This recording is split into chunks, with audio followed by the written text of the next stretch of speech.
All right, all right, all right. We're out here, Ding Darling, Sanibel Island, Florida. We are kayak fishing. I'm gonna actually get rid of this darn shirt here.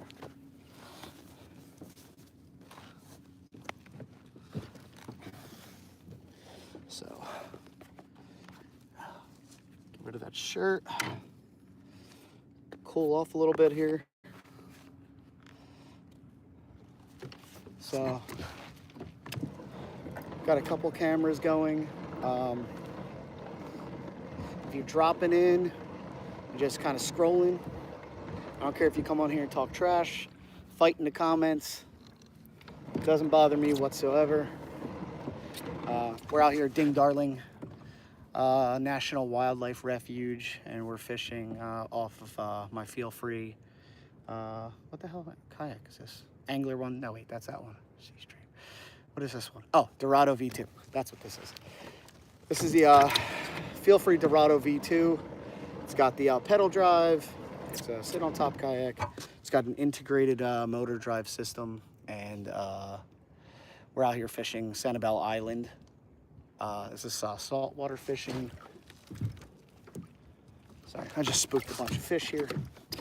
We got a bunch of snook in the boat already, and we're just casting around and hoping we get on something decent. I got broke off actually by a really nice one a little while ago. Get my GoPro going again. So GoPro, live, GoPro. I'll have some content for this video showing up soon. So tell you what, if you're jumping in and you're watching, just hit the sub, because it doesn't cost you anything and it helps people like me out. I don't really care if I make money off of this. I like to network and kind of have fun talking to people. So yeah, so hit the sub. You know, what's it gonna hurt? Nothing. Not gonna hurt anything. It's gonna help me. So we're just gonna work these mangroves. If anybody is not from Florida or a place where mangroves grow, they're these aquatic trees that kind of grow in the sandy, salty water. And what they do a lot of times is like they filter the water. Actually, they prevent water from mixing. You know, from one side, maybe you have one side that's polluted, another side that's not. Actually, it's what they did in Cape Coral, which is right across the sound from here, which is where I live. Ooh, got that way back in there. Oh, there's a hit.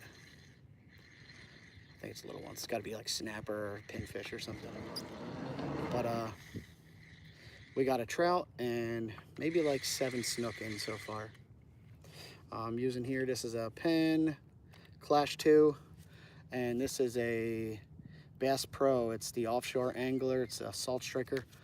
I have this combo. The reel actually just got broken because something fell over in my garage and fell on top of it and broke the reel. But that's not the end of the world. I got plenty of gear. I just swapped some things around and hope for the best. So if you're in, drop some comments. I don't have a lot of visibility out here because the sun is super bright. So my screen is right now, it's really dark. But if you got something you want to add, something you want to comment, just go ahead and drop it, and I'll do my best to see if I can actually see what's happening. Oh, it's stuck on the tree. Come on, get off of there. All right, got it off. And back on the other one.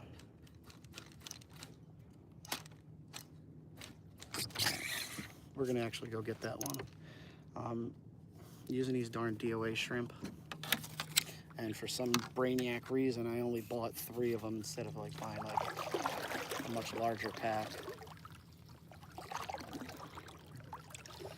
Yeah, even though I have a pedal kayak, it's much easier to turn around and get into these spots if you just paddle in real quick.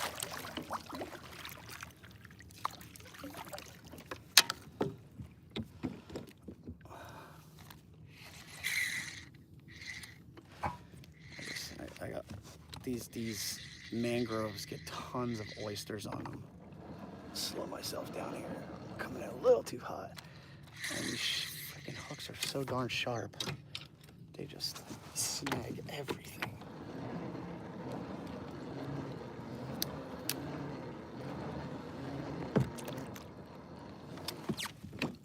That was falling off there.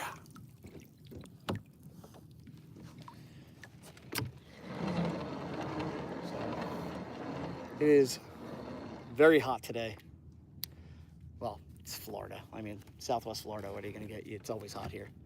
It's even hot in the winter time most of the time. So, but we only really get maybe like 2 to 3 weeks of anything that can be considered like cooler weather, and it's not even like cold, it's just not warm anymore, if that makes sense. See, in Florida, you don't get used to the heat, you just get used to it being not cold. So when you do experience a little bit of cold, like for example, I went back up north to Pennsylvania, Maryland over the holidays last year, and it snowed, and I've been in Florida for 5 years. Although I lived up there for, 40 years, I've only been down here for a few years, and already the cold is just exponentially worse on your body. It's just everything, like down here, like we complain when it hits, 65 degrees, everyone's bundled up here, Oh, darn, what am I doing? Talking to you guys, not paying attention, that's what I'm doing. So this is the DOA. It's just got a little tiny rattle in there. I'm using a 20-pound fluorocarbon leader, and this is a 20-pound braided line here. It's like a multicolor braided line on this reel. And then I got a, underneath of the braid, I got a monofilament, like kind of backer line, just, to take up the space on the spool, so I don't have to run like a terrible amount of braid. I'm gonna actually turn this camera here so you guys can see these, what I'm looking at here. Give me a second, let me finish this retrieve.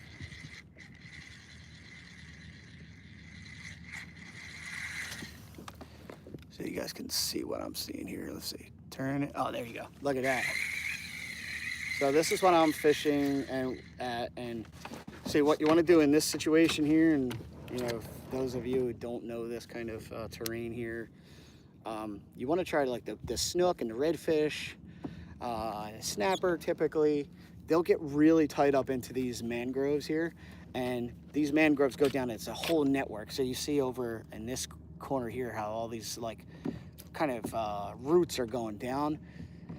Well, they swim in and out of those roots, and the higher the water goes, the more coverage they get. And then, it just creates this network of like roots that these fish can swim through. So the idea is to do something like I just did there and like kind of skip it up under there. I started out bass fishing years ago, so I kind of picked up some skills that have, kind of paid me dividends here.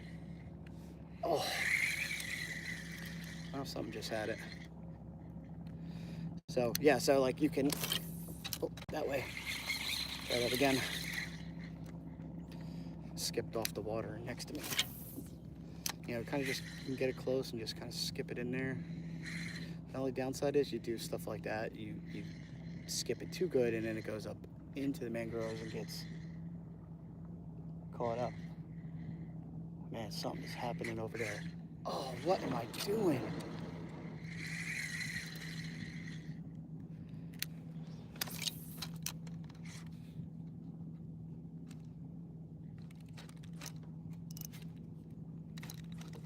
Oh, we gotta go get another one. Well, the good thing is this will get you really close so you can really see the roots and the network of stuff. And the other thing too is these mangroves are very unforgiving. You cannot break these things. They are just so strong. So if you like think you're gonna just like, pull really hard on your line and break something off, you're not gonna do it. In fact, these, you know, last through hurricanes, and even after they die, they don't become like super brittle. You know, they do die. Obviously, you can see this. These are all dead here. The ones with the green on them, those are all live. So they do die. You know, so that's not even a question. But even when they die, they're so strong and you can't break them. You're not even allowed to cut mangroves in the state of Florida unless you have a special permit to cut them. It's illegal. You know, you're just not allowed to cut them. So even on your own property, to a degree, you're not allowed to cut them, especially, you know, if it's regulated by the state, like on, like, you know, some state waterway or something like that. You're not allowed to cut them. I'm sure trimming them back is probably not the end of the world, but if you were talking about like significantly cutting them and maybe even removing them altogether, you're not allowed to do that. Just get that sucker in there like that.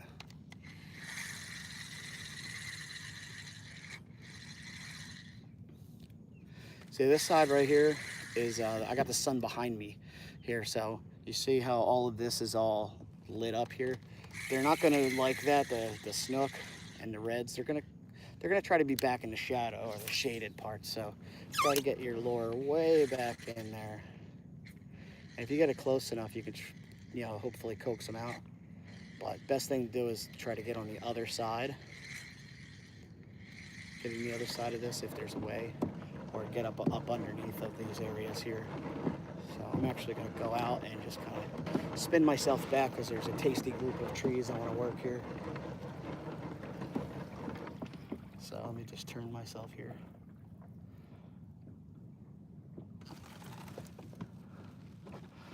What do you get? Oh, okay, I'm getting a shot there. So just turning myself here, it's just, you know, I'm just getting far enough away so I don't turn into the mangroves. These pedal kayaks are like, with these beaver tails, they're kind of like a Cadillac. And they're long and they're heavy, and, you know, turning them isn't the easiest thing in the world. But, all right, so you see this group of trees here, so I'm gonna try to get it, if I can point back in there somewhere. So, let's see. That's good. So with these little shrimp, you throw it out and then you pop it and just let it float back down. This is a very light one, so I can kind of let it float a little longer. And the benefit of that is it'll sit in the strike zone a little longer.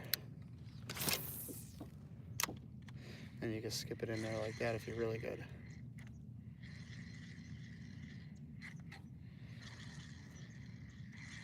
So.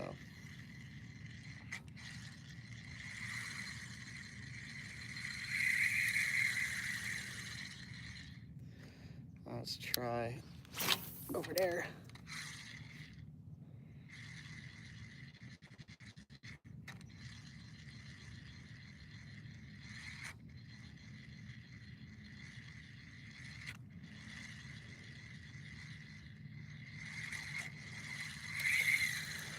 Ooh, that sun is hot.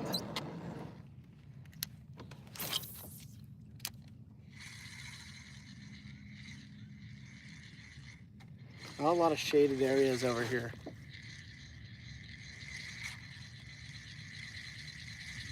But coming up on some. Let's turn this sucker around again. All right, there you go. You can see me again. So, yeah, so can't tell if anyone's watching. It's just this screen is just all blacked out because of the heat. So if I go dark on you, I'll just have to try again another time. That's the downside of fishing down here. It's just the heat gets to you. I used to run a GoPro 4, and I had like horrendous problems with overheating. The batteries would overheat. I had to actually take the side door off for a while, and that helped for a bit, but it wasn't kind of the end all be all.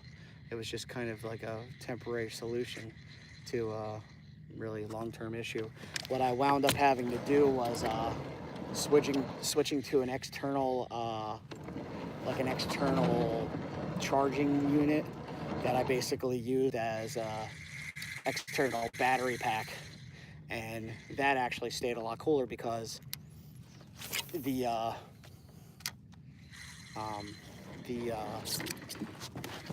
camera was actually open because I had to plug a wire in. So I basically had a wire coming out the side connected to a battery pack that I had in like the back of the headpiece here, the head, what do you call it, the head strap. So that's how I had to actually remedy that. And unfortunately, that camera disappeared on me. And I have my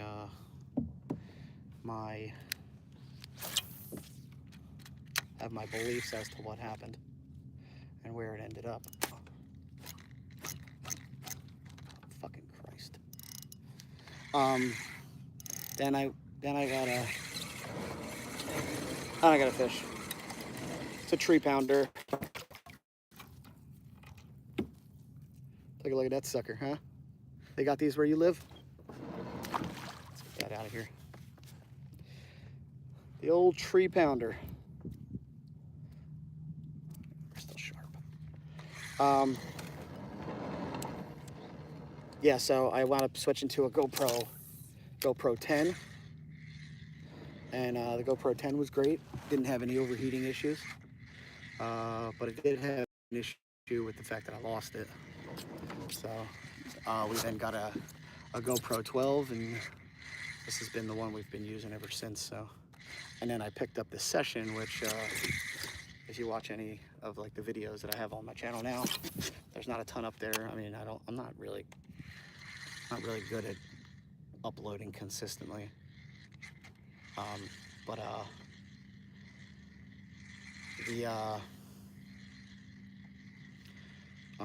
you'll see the different angles if you were to check out any of those videos.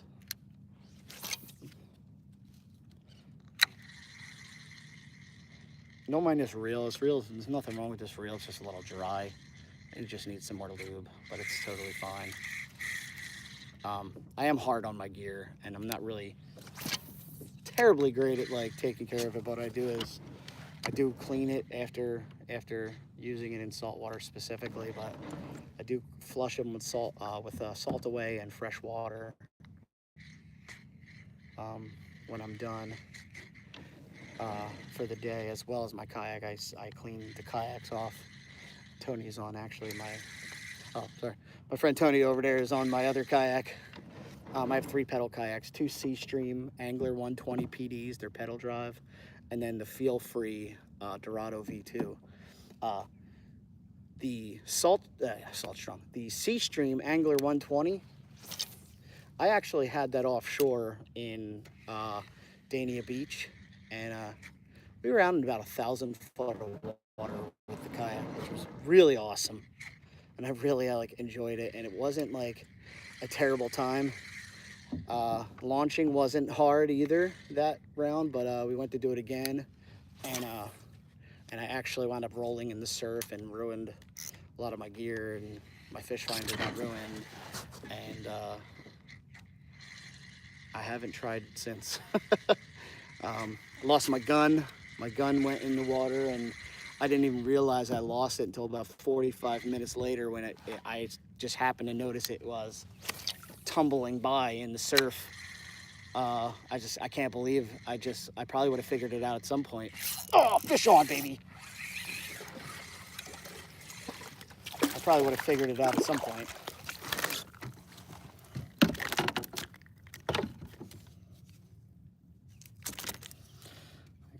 Look at that.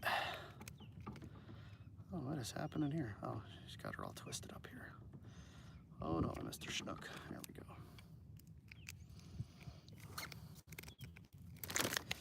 All right, nice snook there. That's little guys. I mean, I've caught them 10 times this size, so we'll let this one go. There you go. Swim back to your hole. All right. That's I don't know, number 10 probably for the day. Of course, I didn't start my stream until after I caught a bunch. So,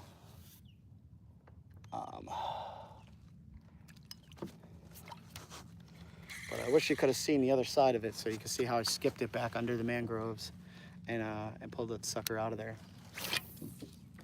That's usually where they're hanging. If you see me keep pushing the butt of this rod in, it's just come undone. I need to re-glue it.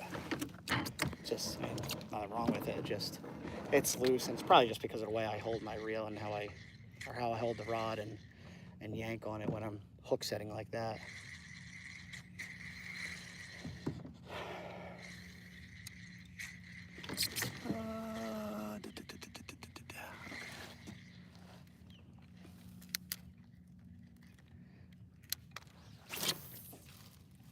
So it's super peaceful back in this lagoon here in Ding Darling Wildlife Refuge. No motorized boats are allowed back here.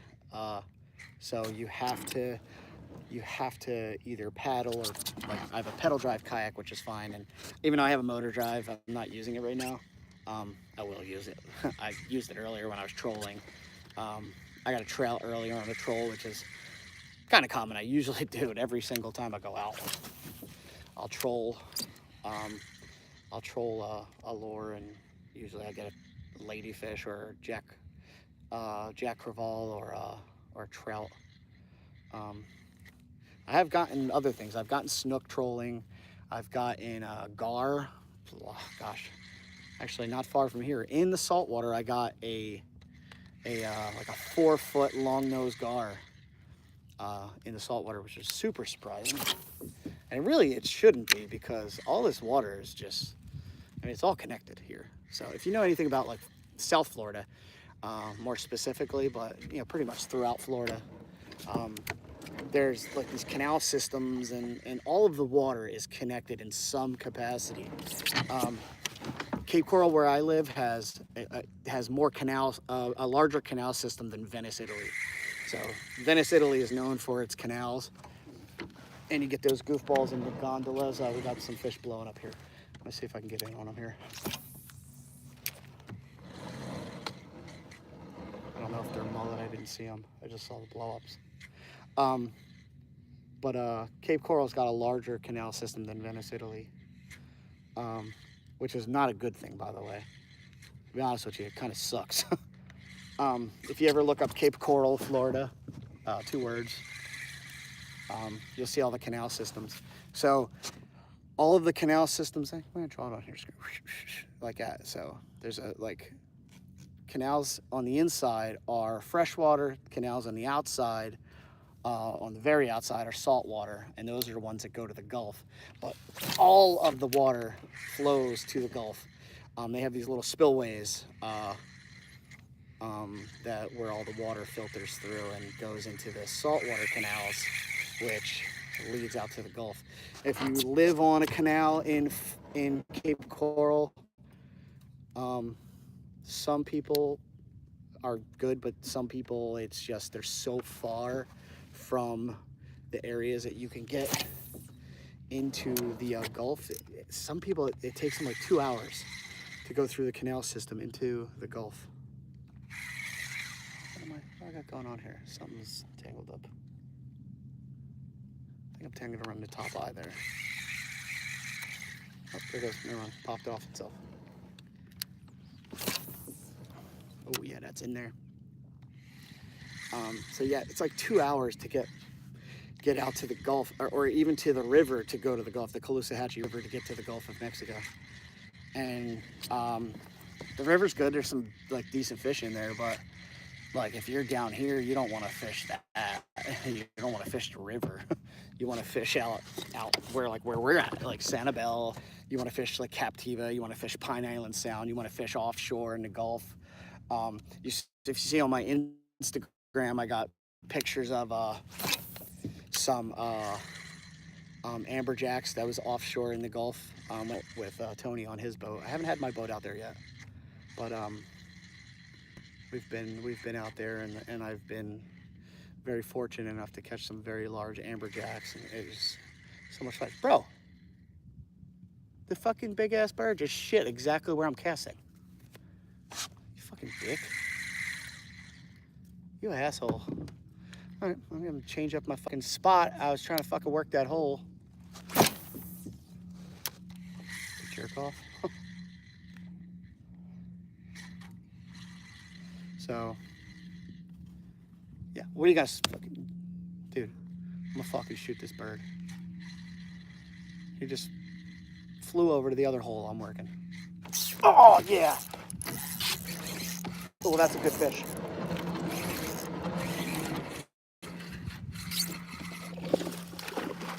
Oh, we gotta net this one. We gotta net this one. Shit. Oh, God. Got my net tangled in my wires. Yeah, baby. That is a beautiful snook. That's a snook.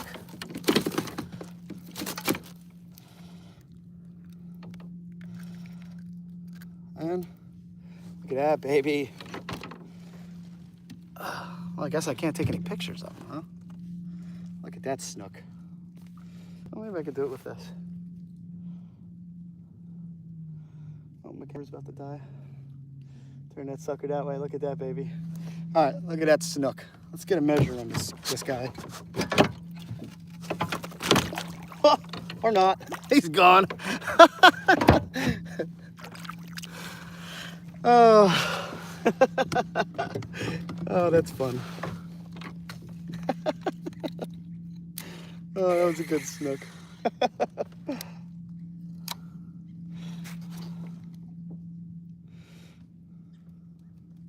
You guys get to see my first live stream, and you get to see my biggest snook of the day, so that's fun.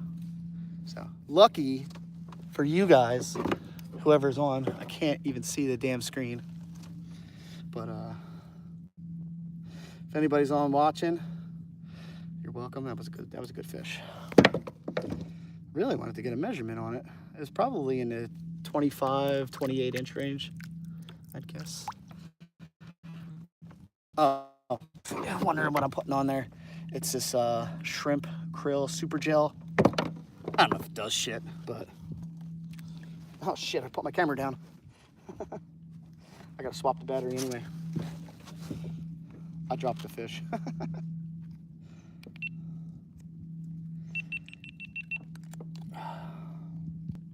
So, that was a beauty. It was a beauty. Ooh, that battery is red hot. Oh man, I got stuff blowing up behind me too.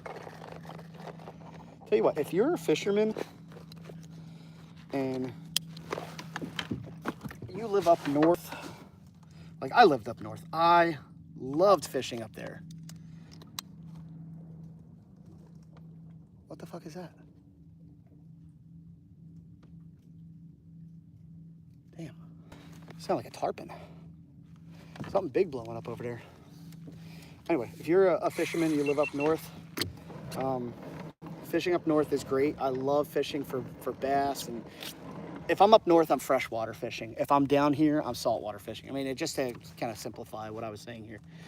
Up north, Maryland, New Jersey, Delaware, Pennsylvania, I'm fishing for snakehead, northern snakehead. There's no other way around it. That's what I'm fishing for. I'll fish for bass as well because you kind of do very similar things to catch them both. If I'm down here, I'm fishing in saltwater, and I don't fish freshwater here. I love freshwater fishing, but man, fishing for those snakehead up there is just, man, I just don't think it gets any better. Like I've caught nice striper, I've caught nice bluefish up in like New Jersey and stuff, but man, like it just doesn't compete with like that violent, you know, especially like a larger snakehead. Oh God, it's so much. Oh, fish again. Man, I'm slaying it now. Another snook, little guy. No net for this one.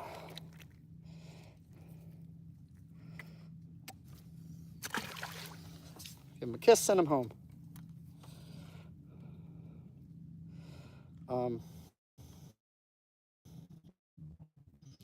Down here, just, like I'm either on the boat or on the kayak. I'm fishing saltwater. Don't get me wrong, I will fish some freshwater here. Um, Freshwater here is a lot more dangerous than it is up north because there are some very, very large predatory animals here, you know, in the form of alligators and crocodiles.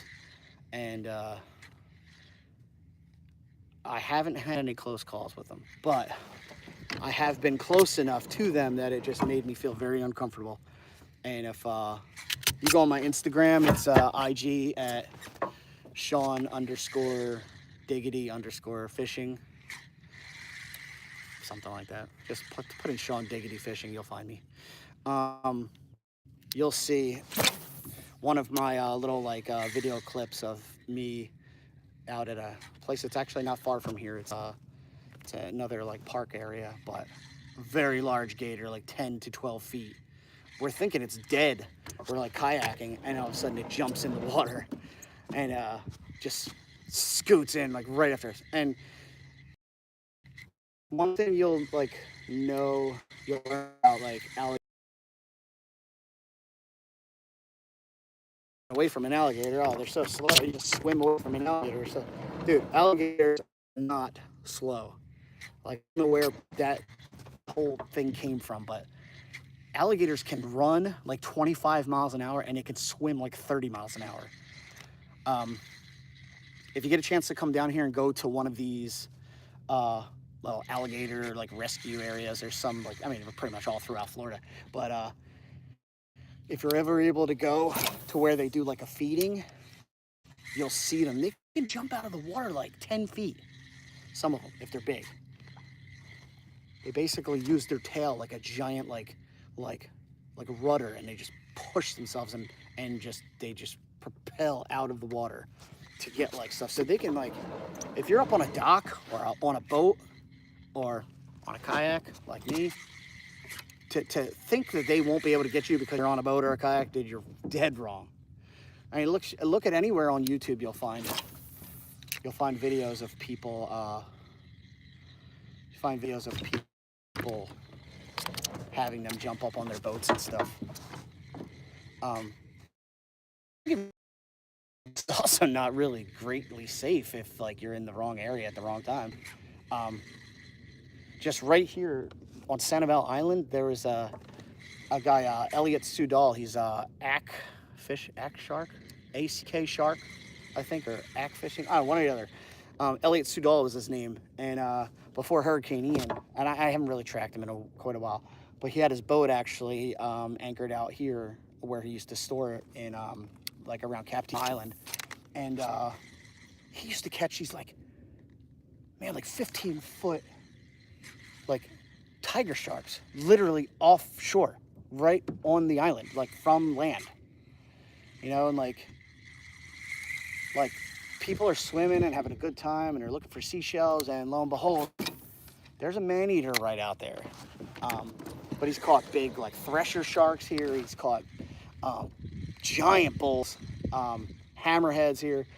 And actually at this particular park where I'm at, I was standing on my kayak, and probably like a 8-foot, it seemed like 25 feet, but probably like an 8-foot hammerhead. I was in 5 foot of water. He swam underneath of me. So he was only really about 3 feet under my kayak. I was in maybe 5 to 6 foot of water. It was actually really on the other side of these mangroves. But swam underneath of me, and he didn't bother me. But like the whole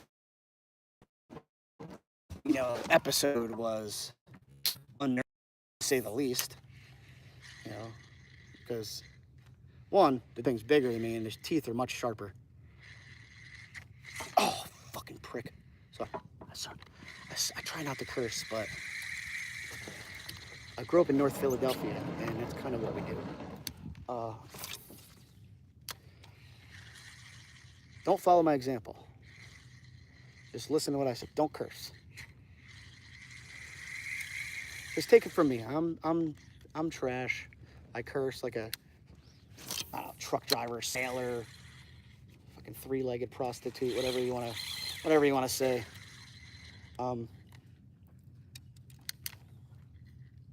Man, stuff is blowing up all around me.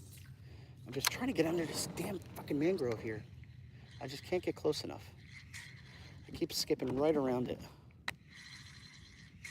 Come here. Come on. Come here. Of course, I popped one of the solder joints on my on one of the power wires to my fish finder, so I don't have like the tide reports and stuff like I usually do. I could get them on my watch or on my phone, wherever. Oh, my phone's there. I could get them if I really, really wanted them, but right now, fish are biting, so I'm not going to complain too much. I finally got it where I wanted it, and nothing's in there. But for those of you watching, if you see, kind of laggy. I'm in the middle of nowhere. You know, like service sucks bollocks out here. Oh, you know what? No, I was gonna say I could switch to satellite mode, but I'm not far enough away from everything. You'll see this footage later. I'll be editing this video and posting it either tonight or tomorrow. So for those of you like saying it's laggy, I appreciate it. It's not really much I could do about it. I'm in the park here and service is just shit. Not to mention, I just switched from Verizon to AT&T. And let me tell you, it's great. Saving money is great, but I sacrificed like better service to save money, and I really wish I hadn't. I'd be willing to pay them extra money for better service. You know, you're talking, you know, $75, $80 a month, which is not the end of the world. But, you know, still, like, you wanna try to save money. And, you know, my honest impression of, like, things, I really honestly, like, I could say that I thought that cell service was, like, very marginal between companies, you know, like, the differences. But, like, between Verizon and